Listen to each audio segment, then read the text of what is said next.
கிறிஸ்துவுக்குள் அன்பானவர்களே, ஆண்டவராய் இயேசு கிறிஸ்து நாமத்தினால் வாழ்த்துதலும் சோத்திரத்தை செலுத்துகிறோம்.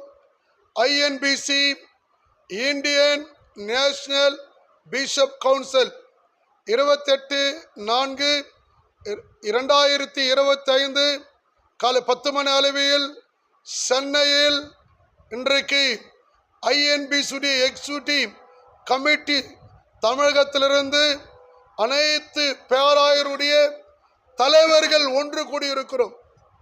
32 டயசிஸிலிருந்து தனித்தனியாக பேராயர்கள் இணைந்து முக்கிய ஆலோசனையை இன்னைக்கு நடந்திருக்கிறது. மாண்புமிகு முதலமைச்சர் ஐயா அவர்களுக்கு ஒரு நன்றியை தெரிவிக்கிறோம்.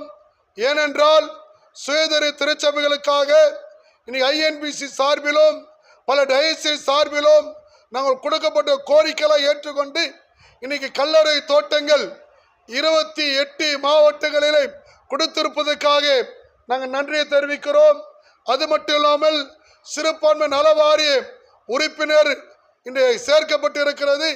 அந்த சலுகைகளை உடனடியாக அதனுடைய சேர்க்கிறதுக்கு மட்டும் இல்லாமல் அது சேர்ந்ததுக்கு நோக்கத்தை நிறைவேற்ற அதனுடைய உதவி காரியங்களை விரைவில் அறிவிக்க வேண்டும். ஐஎன்பிசி இந்தியா நேஷனல் பிஷப் கவுன்சில் சார்பில் மாண்பு முதலமைச்சருக்கு ஒரு கோரிக்கை வைக்கிறோம். இன்றைக்கும் என்ஓசி சில தடைகள் இன்றைக்கு நடக்கிறது. சமீபத்தில் நீலகிரி மாவட்டத்தில் ஒரு திருச்சபை பல ஆண்டுகளாக இன்றைக்கு என்ஓசி தராம போண்டு வார கூட தடை பண்ணுகிறார்கள்.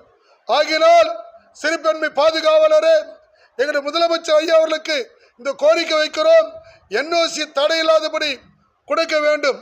அது மட்டும் இல்லாமல் பழுதடைந்து போன திருச்சபைகளை புதுப்பிக்க அன்றைக்கு சிறுபான்மை தொகையிலிருந்து இந்த பெந்தகோஸ்து சபைகள் சுதந்திர திருச்சபைகள் 25 ஆண்டுகள் 15 ஆண்டுகள் பழுதடைந்து போன சபைகளுக்கு ஒரு உதவி தொகையை சபை புதுப்பிக்கிற அந்த மானியத்தை கொடுக்கும்படி நாங்கள் கேட்கிறோம். எங்களுடைய கோரிக்கை ஏற்றுக்கொள்ள வேண்டும். இன்னும் சில தாலுக்காவில் கல்லறை தோட்டம் இன்னும் இல்லை, தயவு கூர்ந்து கொடுக்க வேண்டும். ஆகினால் இன்னைக்கு ஐஎன்பிசியிலிருந்து தமிழகத்தில் இருக்கிற பல லட்சம் மக்கள், பல ஆயிரம் மக்களுடைய தலைவர்கள் ஒன்று கூட இருக்கிறோம். இந்த கோரிக்கை முடிவில் வைக்கிறோம். இன்றைக்கு ஐஎன்பிசி சார்பில் ஒரு பதில் வரும் என்று நம்புகிறோம்.